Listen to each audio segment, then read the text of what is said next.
എൻ്റെ പേര് അനു സുജിത്ത്. ഞാൻ കോതമംഗലത്തു നിന്നാണ് വരുന്നത്.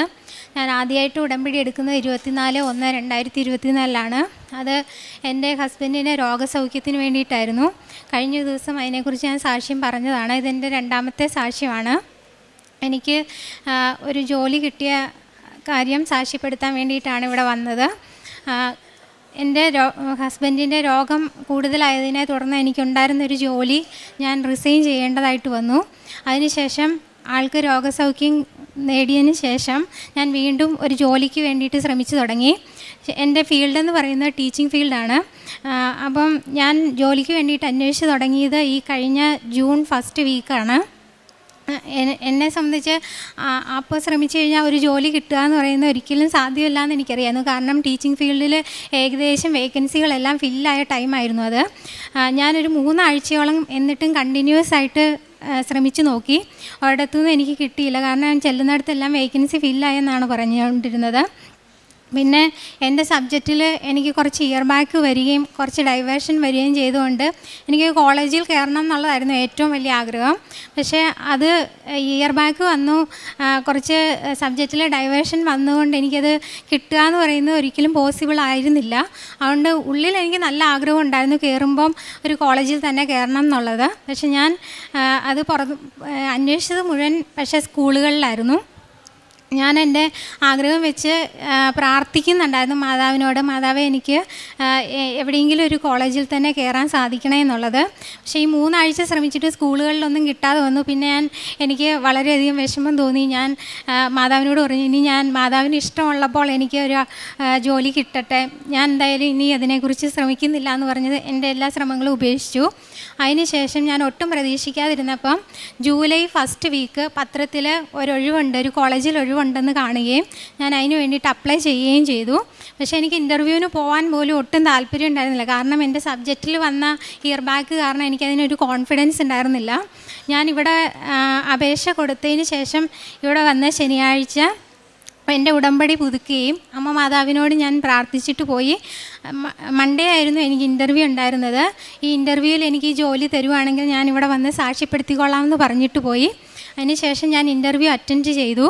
അതിൽ എനിക്ക് ആ ജോലി കിട്ടുകയും ചെയ്തു. അത് സാക്ഷ്യപ്പെടുത്താൻ വേണ്ടിയിട്ടാണ് ഞാൻ ഇവിടെ വന്നത്. എനിക്ക് ചെയ്തു തന്ന ഏറ്റവും വലിയ അനുഗ്രഹത്തിന് അമ്മയ്ക്കും തിരുകുമാരനും 1 കോടി നന്ദി പറയുന്നു. പ്രേക്ഷിത പ്രവർത്തനമായിട്ട് ഞാനിവിടെ നിന്ന് പത്രം എല്ലാ മാസവും എന്നാലാവുന്നത്രയും പത്രം വാങ്ങിച്ച് പള്ളികളിലും അതുപോലെ വഴി സൈഡിലിരിക്കുന്നവർക്കും ഒക്കെ ആയിട്ട് കൊണ്ടുപോയി കൊടുക്കാറുണ്ട്. കാരുണ്യ പ്രവൃത്തിയായിട്ട് എന്നാലാവുന്ന പോലെ സാമ്പത്തിക സഹായം മറ്റുള്ളവർക്ക് ഞാൻ ചെയ്യാറുണ്ട്. അതുപോലെ പറ്റുന്ന എല്ലാ ദിവസവും ഞാൻ പൊതിച്ചോറ് കെട്ടിക്കൊണ്ടുപോയി വഴി സൈഡിലൊക്കെ കൊടുക്കാറുണ്ട്, ഇരിക്കുന്ന ആൾക്കാർക്ക് കൊടുക്കാറുണ്ട്. പിന്നെ ഇത്രയാണ് ഞാൻ ചെയ്യാറുള്ളത്. പിന്നെ എനിക്ക് ഒരു വചനം ഓർമ്മ വരുന്നത്, മനുഷ്യന് അസാധ്യമായത് ദൈവത്തിന് സാധ്യമാണ്. അതിൽ ഞാൻ ഉറച്ചു വിശ്വസിക്കുന്നു. യോഹന്നാൻ്റെ സുവിശേഷം 16-ാം അധ്യായം 24-ാം തിരുവചനം, ഇതുവരെ നിങ്ങൾ എൻ്റെ നാമത്തിൽ ഒന്നും ചോദിച്ചിട്ടില്ല, ചോദിക്കുവിൻ നിങ്ങൾക്ക് ലഭിക്കും, അതുമൂലം നിങ്ങളുടെ സന്തോഷം പൂർണ്ണമാവുകയും ചെയ്യും. ഈശോയുടെ നാമത്തിൽ എന്തു തന്നെ ചോദിച്ചാലും പിതാവായ ദൈവം നമുക്ക് നിരാകരിക്കുകയില്ല എന്നാണ് ഓരോ ഉടമ്പടി സാക്ഷ്യങ്ങളും പ്രത്യക്ഷീകരണ സാക്ഷ്യങ്ങളും നമ്മോട് ഏറ്റു പറയുന്നത്. ഈശോയുടെ നാമം അത്രമാത്രം മധുരമുള്ളതാണ്, അത്രമാത്രം വിലയേറിയതാണ്. കാരണം അത് തിരുരക്തത്തിൻ്റെ വിലയാണ്. അതുകൊണ്ട് ഈശോയോട് നാം എന്തു ചോദിച്ചാലും, ഉടമ്പടിയിലൂടെ നാം എന്തു ചോദിച്ചാലും ഈശോ അതിനപ്പുറമായി പരിശുദ്ധ അമ്മ നമുക്കത് വാങ്ങിത്തരും. കാരണം കൽഭരണികളാണ് അമ്മ സേവകരോട് പറഞ്ഞു, അവൻ പറയുന്നത് പോലെ ചെയ്യുക എന്ന് പറഞ്ഞപ്പോൾ ഈശോ വെള്ളം നിറയ്ക്കാൻ പറഞ്ഞത് കൽഭരണികളാണ്. ആ വെള്ളം മുഴുവൻ വീഞ്ഞായി രൂപാന്തരപ്പെട്ട വലിയ സാധ്യതകളുടെ സുവിശേഷവുമായിട്ടാണ് നാം ഓരോരുത്തരും ഈ അൾത്താരയിലേക്ക് കയറി വരുന്നത്. തൻ്റെ ഒരു ജോലിക്ക് വേണ്ടി ഹസ്ബൻഡ് അസുഖം മൂലം അദ്ദേഹത്തെ ശുശ്രൂഷിക്കാൻ വേണ്ടി ജോലി റിസൈൻ ചെയ്തപ്പോൾ ആ വലിയ ത്യാഗത്തിനുള്ളൊരു വിലയാണ് ഈശോ ഈ മകൾക്ക് നൽകിയത്. ഈശോയോട് പ്രാർത്ഥിച്ചു, എനിക്കൊരു കോളേജ് അധ്യാപികയായിട്ട് എന്നെ നിയമിക്കണം, എനിക്കതിനുള്ള യോഗ്യതകളൊന്നുമില്ല. നമുക്കറിയാം നമ്മുടെ ഉടമ്പടിയുടെ യോഗ്യത യോഗ്യതയില്ലായ്മയാണ്, അയോഗ്യതയാണ് നമ്മുടെ യോഗ്യത എന്ന് നമുക്കറിയാം. കൃപയാണ് നമുക്കുള്ള യോഗ്യത.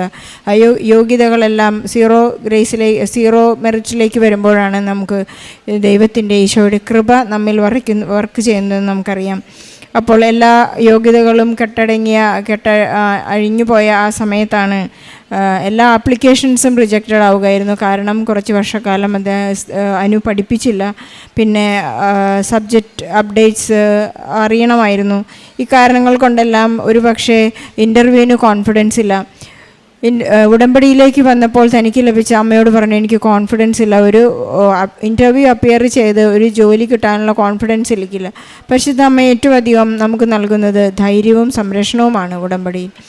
ഇപ്പോൾ ഈ മകൾക്ക് കോളേജ് പ്രൊഫസറാകാനുള്ള പെട്ടെന്ന് ഒരു പേപ്പറിൽ ഒരു അഡ്വർടൈസ്മെൻറ്റ് കാണുകയും അത് അപ്ലൈ ചെയ്യുകയും പരിശുദ്ധ അമ്മയുടെ വലിയ മാധ്യസ്ഥം ഈശോ ഏറ്റെടുത്തുകൊണ്ട് ഈ മകളെ ഇന്നൊരു കോളേജ് അധ്യാപികയായി ഉയർത്തുകയും ചെയ്തു.